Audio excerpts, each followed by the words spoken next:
तो दोस्तों, MCX natural gas में इस वक्त एक धमाकेदार कन्फ्यूजन चल रहा है। मतलब एक तरफ ईरान की मिसाइलें कतर के प्लांट्स पर गिर रही हैं, जिससे सप्लाई की टेंशन आसमान छू रही है, और दूसरी तरफ अमेरिका का गर्म मौसम डिमांड को बिल्कुल खत्म कर रहा है। और इन सब के बीच में फंसा है ट्रेडर।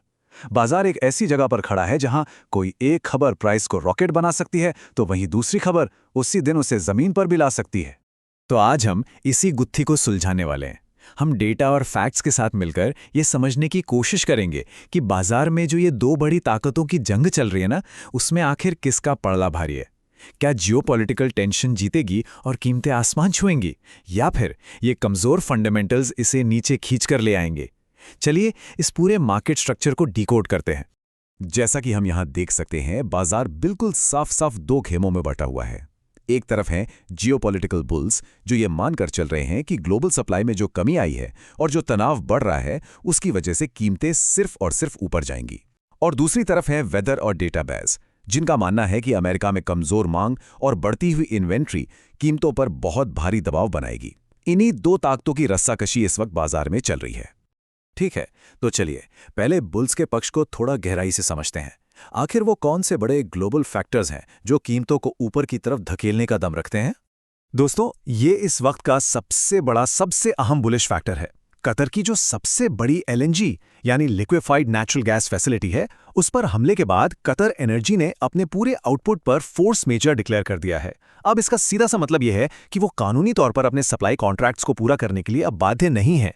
ये कोई छोटी मोटी खबर नहीं है, ये एक स्ट्रक्चरल, मतलब कई सालों तक असर डालने वाला सप्लाई शॉक है। और ये स्लाइड इस झटके के साइज को बहुत अच्छे से दिखाती है। इस एक घटना से दुनिया की कुल LNG सप्लाई का 17% हिस्सा सीधा सीधा प्रभावित हुआ है। जरा सोचिए, यूरोप से लेकर जापान तक हर बड़े देश को गैस की कमी का सामना करना पड़ सकता है, और यही डर कीमतों को नीचे गिरने से रोक रहा है और एक मजबूत बेस तैयार कर रहा है। और बुल्स की कहानी यहीं पर खत्म नहीं होती। स्ट्रेट ऑफ हॉर्मुज, वो इतना जरूरी समुद्री रास्ता जहां से दुनिया का 20% तेल और LNG गुजरता है, वहां तनाव अपने चरम पर है। ये सिचुएशन पूरी तरह से बाइनरी है। मतलब या तो सब शांत रहेगा, या फिर एक छोटी सी चिंगारी भी कीमतों में आग लगा सकती है। यहां से आई एक भी नेगेटिव खबर कीमतों में 5 से 8% का तूफानी उछाल ला सकती है। चलिए अब सिक्के का दूसरा पहलू देखते हैं। अब हम उन फंडामेंटल फैक्टर्स को समझेंगे जो कीमतों पर लगातार दबाव बनाए हुए हैं और बुल्स को आगे नहीं बढ़ने दे रहे। बेयर्स का सबसे बड़ा हथियार है मौसम। अमेरिका में वेदर डिपार्टमेंट का अनुमान यह है कि तापमान एवरेज से कहीं ज्यादा गर्म रहने वाला है। इसका सीधा मतलब है कि हीटिंग के लिए गैस की मांग बहुत ही कम होगी, और जब डिमांड ही नहीं होगी तो कीमतें अपने आप ही दबाव में आ जाएंगी। ये बिल्कुल सीधा और सरल अर्थशास्त्र है। और इस स्लाइड का डेटा बेयर्स के केस को और भी ज्यादा मजबूत करता है। US की EIA यानी एनर्जी इंफॉर्मेशन एडमिनिस्ट्रेशन की जो हालिया रिपोर्ट आई है, उसमें गैस स्टोरेज में 35 BCF की बढ़ोतरी हुई है। BCF का मतलब है बिलियन क्यूबिक फीट। अब चौंकाने वाली बात यह है कि पिछले 5 सालों का औसत 29 BCF की निकासी का रहा है। मतलब जहां गैस निकलनी चाहिए थी, वहां उल्टा स्टोर हो रही है। ये डोमेस्टिक मार्केट में भारी मंदी का संकेत है। तो अब जब हमने दोनों पक्षों के तर्क सुन लिए हैं, सवाल यह है कि ये लड़ाई असल में प्राइस चार्ट पर कहां लड़ी जा रही है। वो कौन से लेवल्स हैं जहां बुल्स और बेयर्स बिल्कुल आमने सामने हैं।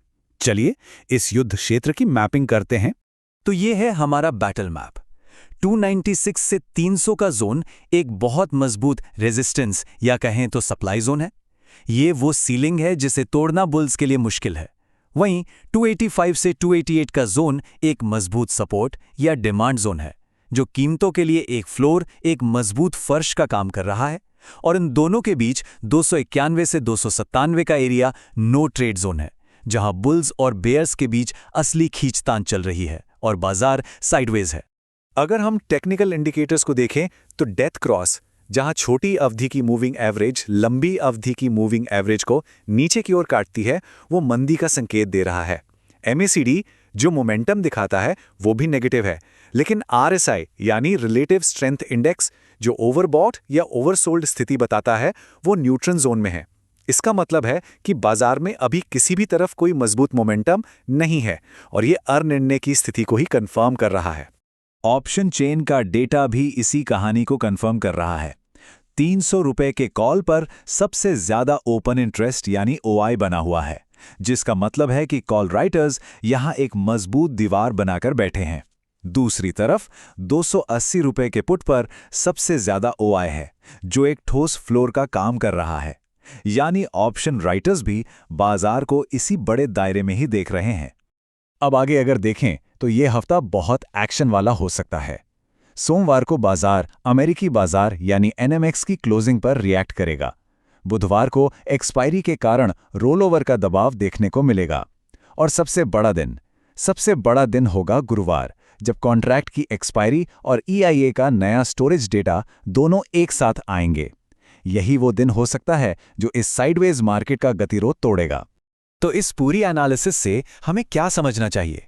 इस मुश्किल सिचुएशन से एक ट्रेडर के लिए क्या मुख्य निष्कर्ष निकलता है? चलिए इसे कुछ साफ पॉइंट्स में समेटते हैं। तो कुल मिलाकर निष्कर्ष ये है। पहला, बाजार 286 और 300 रुपए की एक बड़ी और मजबूत रेंज में फंसा हुआ है। दूसरा, ये लड़ाई एक लॉन्ग टर्म बुलिश फैक्टर यानी सप्लाई शॉक और एक शॉर्ट टर्म बेयरिश फैक्टर यानी कमजोर मांग के बीच है। और तीसरा, इस रेंज से ब्रेकआउट या ब्रेकडाउन किसी बड़ी खबर या फिर गुरुवार के EIA डेटा जैसे बड़े ट्रिगर्स से ही आएगा। और आखिर में बस ये याद रखें कि ऐसे कंफ्यूजिंग बाजार में हर उतार चढ़ाव को ट्रेड करने की कोशिश नहीं करनी चाहिए। समझदारी इसी में है कि हम अपने लेवल्स का इंतजार करें और किसी बड़े ट्रिगर का इंतजार करें जो बाजार को एक क्लियर डायरेक्शन दे। उम्मीद है इस विश्लेषण से बाजार को समझने में मदद मिली होगी। अगर कोई भी सवाल हैं तो नीचे कमेंट्स में जरूर पूछें और इस तरह के डेटा ड्रिवन विश्लेषण के लिए मार्केट डिकोड न्यूज़ को सब्सक्राइब करना ना भूलें। हम मिलते हैं अगले विश्लेषण में।